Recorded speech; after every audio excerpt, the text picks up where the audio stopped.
What's up, everybody? Welcome to today's edition of Everyday Discipline, where we decode, deconstruct, and reverse engineer self-discipline for you to get whatever it is you want in your life. And I mean that, whatever you want, whether you want a better body, whether you want better relationships, whether you want to make more money, have a better connection with God, it does not matter what you want.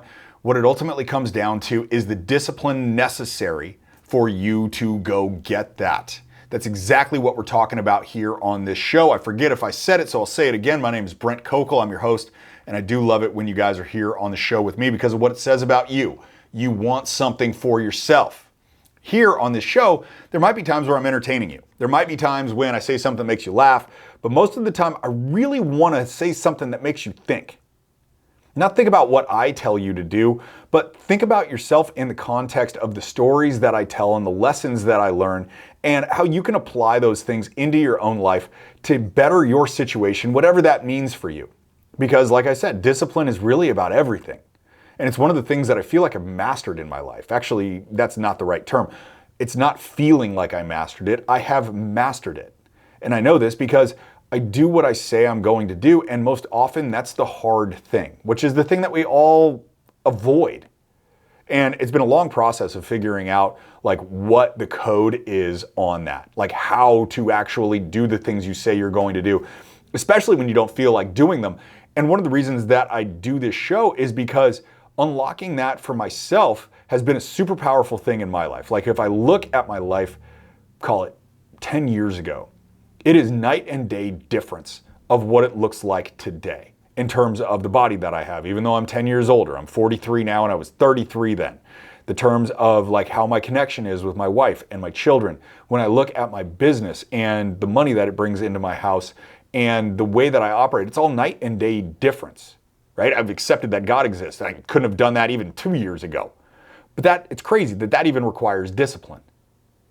But figuring all this stuff out, I record these episodes in this show because I want to give you guys a little piece of it every single time.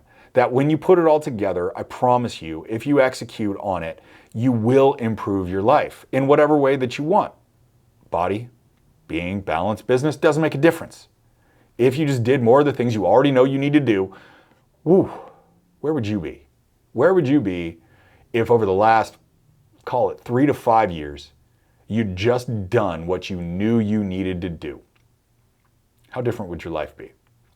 Almost going to end the episode right there on that question because that's enough to make you really think about that. Like, spend some time. That'll be a bonus one. I'll still roll through the episode the way that I wanted to. But man, think about that. How different would your life be if you just did what you said you were going to do for the last 3 to 5 years? In most people's cases, this is dramatic. Like, this is absolutely dramatic. It is a night and day difference over who they are right now. People say that they want change, but I actually think that that's not the case. I think what people actually want is transformation, a way to be entirely different than who they are today. There's a lot of pieces that go into this, and each episode will cover a little bit of one. But today's episode, I actually want to talk to you guys about my dog. So we got this dog, and we got this German Shepherd puppy about 8 months ago. We had a break-in at my house. My wife got nervous. I'm not home all the time. I travel, so she's like, I need to get a dog that's going to bite somebody's face off, like rip it off. And we're like, well, I guess a German Shepherd is going to be the dog that does that. At least that's what the cops seem to think. So we're like, okay, cool, we'll get this German Shepherd. So we got this 8-month-old German Shepherd puppy, having zero idea how energetic these dogs are. And by the way, this is a working dog. There are like show versions of German Shepherds and there are working versions of German Shepherds. Working versions of German Shepherds need to have, guess what? You guessed it, a lot of work to do. They need to like herd stuff. They need to run after cows. They need to like be out in fields. We got about a half acre, a little more than a half acre property. And this dog is not running around everywhere. So she's got a ton of energy. You used to call her like the Velociraptor because she would sleep in a crate and you'd go get her in the morning and it was like thrashing inside the crate. And it was like that scene from the beginning of Jurassic Park where they've got the Velociraptor in a cage and it's just thrashing in there and they drop a goat in and the goat, like the harness comes out but the goat doesn't. It's like that. That's that's like the best way I can describe what it was like to get this dog out of the crate. So she goes to a trainer once. And she goes to this trainer and she's there for a month. It was like sleepaway camp for dogs. And the idea was that we were just going to get her to be obedience trained, meaning that she would like sit, she would roll over, she would follow us around, and she would in general be more manageable, because we've never been dog people. Like, I've never had a dog before. This is my wife's like second dog, but first dog with us together, and we've been together for 18 years.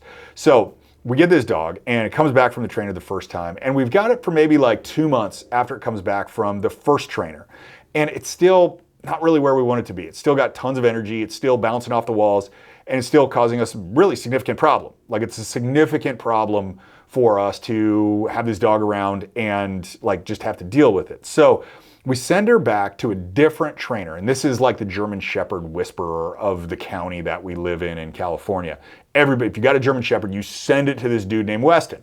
So we send this dog to the trainer named Weston out at his place, which is like 3 acres, bunch of places for the dogs to run. He has like dog daycare, he does dog training, like he does all this stuff, trains them for the cops. We're like, this is the solution. We're gonna get this. This dog stays with the trainer Weston for another month, full month with the trainer, working every day.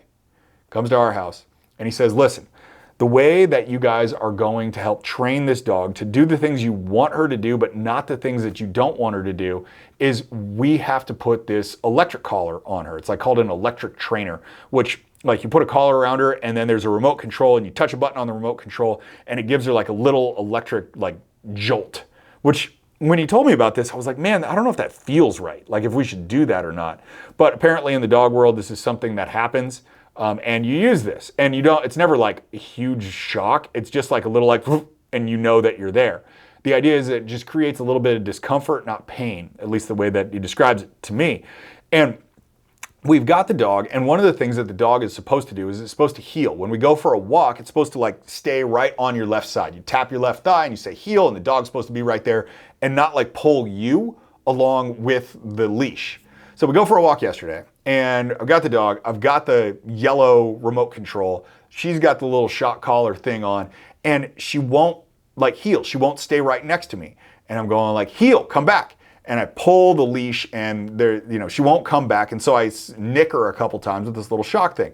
And she'll come back and she'll heel for a second, just a second, and then she'll go back out and she'll want to pull me again. And I'm like, heel, smack, smack, smack with a little shocker. Comes back, heels for a second, and then goes right back out. And what I noticed in this is that it's the pattern of the way that we all are. Like my dog yesterday showed me the pattern of how human behavior goes time after time after time, and it's a cycle, and it's the lesson inside of today's episode, which is that if something hurts, stop doing it. If something hurts, stop doing it. You're listening to that going like, no shit, Brent. But if that was the case, you wouldn't act the way that you do. I wouldn't act the way that I do. So like, here's an example of how that lesson gets applied in your life. There's stuff that we don't act that way. When something hurts, really what happens is we think that it's an anomaly. We think that, oh, you know what? It won't hurt when I do it again next time, or I'll get a better result next time. Let's say that what you wanted was you wanted a 6-pack, but you had a pretty shitty diet. You would go to fast food at lunch, you would eat dessert a couple nights a week, and you would have nowhere near a 6-pack. You'd probably be telling jokes at parties about how you have a 6-pack, but it's really in the cooler. Like that's kind of an old joke. I think people have probably gotten past that one, but you're probably still telling that joke. So you decide that after eating a whole pizza one day, you say like, no, this has got to change. I need the transformation. Now is the time that that's going to happen. But then 3 or 4 days later, after you woke up the morning, after you ate a whole pizza and you felt squishy, what you ended up doing was you ended up going back and doing the same thing. You went back and did it again. You ate something that you shouldn't have eaten and you felt squishy again. Even though it caused you pain the first time, you still went and did this. Anybody who went to college and woke up with the kind of hangovers that I woke up with knows exactly what I'm talking about. But when something hurts, you simply stop doing it. You don't keep doing it thinking that this is going to be the time when it's not going to hurt. It's like this, I think about this in my business too. It's like, I was buying shit my business didn't need for the longest time. And I couldn't really explain why I was doing it. Maybe I wanted a sense of importance, but it was like we would have fancier desks than we needed. We would have, $2,000 chairs in our offices instead of the $500 chairs that you get at Office Depot. Like I would keep on buying the shit. I would know what I was doing. I would look at the profitability. I'd look at the P&L statement on a monthly basis and then a quarterly basis. I'd look at a trailing 12-month report, and it was just like, yeah, you knew you were doing something wrong, but you kept on doing it and it kept on hurting you, or kept on hurting me. I keep saying you like it was you, but it's me. I was doing that. And so it's like, it's such an interesting thing to recognize, and it seems so simple.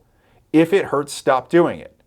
If you drink too much and it's causing you to gain weight, or it's causing you to be cloudy or not sleep well, stop doing it. If you find yourself in a spot where you're not doing whatever marketing you need to be doing, or you're not addressing a tough issue with employees, or you're not addressing an issue with a client that's been bugging you, it's like, that's all pain. And if it hurts, stop doing it. If you go home at night and you're exhausted from the day, and it's like, all I want to do is I want to get Netflix on and we're just going to stream a bunch of videos we're going to binge watch, and that's really pulling you away from the connection with your spouse, that's pain. It hurts. So stop doing it. There's a point at which you've got to break the cycle. The cycle is, this hurts. Okay, I'm going to do it again. Maybe it won't hurt that bad this time. But then you wind up doing it anyway, and you wind up feeling shittier about yourself than you did when you even did it the first time, because now there's also the guilt factor, which is like, here we go again. Here we go again. Keep on doing the same damn thing. And you start getting upset with yourself.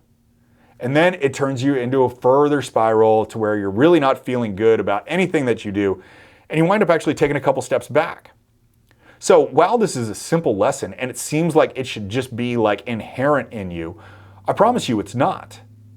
And so as I wrap up this particular episode, the questions that I want you to be thinking about here today is like, where is it? What is the thing that I'm doing right now that hurts? And just stop doing that. And how do you figure out the thing that hurts? It's the thing that you do, it's the action that you're taking that doesn't produce the result that you ultimately want, doesn't produce the life you ultimately want. And I don't care in what domain that is. That might be the fact that like, it hurts because I don't spend enough time reading the Bible. And because I don't spend enough time reading the Bible, it hurts because I don't know God and I don't know what God wants from me. Great. Stop not reading the Bible. And I recognize that was a double negative, but you get the idea. It turns into a positive. Go read it. If it finds where it's like, man, it really hurts the fact that I don't have a handle on my diet and I feel bad about myself. I don't have good self-confidence because I don't have a good body image of myself. I don't have a good perception of what that looks like. Stop doing it. Stop doing it. Right? I went through the examples before, but ask yourself that question honestly, without judgment, without shame, without guilt. Just like, where is it in my life that I'm doing something that I know hurts me? Even the recognition of that, because often you'll be doing something. I know I was doing this where it was just like I'd do it over and I wouldn't even be aware that that's what was causing me pain. But then I figured out that that's what was causing me pain, and that's the thing to stop doing. So where in my life is something hurting and what's causing it? Then just stop doing that and do something different instead. All right, guys, that's it. That's the show for the day, everybody. As always, thank you so much for joining me. If you enjoyed this episode, do me a favor, give me a rating and share it with somebody that you think needs to hear this message. Whether they got a dog and they're going through the growing pains of a puppy like I am, or if they need the lesson about something hurting and they need to stop doing whatever that is, share it with them. You know more people than I know. I don't know all the people that you know. And if somebody needs to hear this message, please share it with them. And again, please give this podcast a review. It certainly helps me out with the algorithm and more people finding this show. If you enjoy it, I greatly appreciate that. But thank you for giving up your bandwidth on me today here, guys. I'm going to do my job and come back next time. I want you to do your job and you come back too.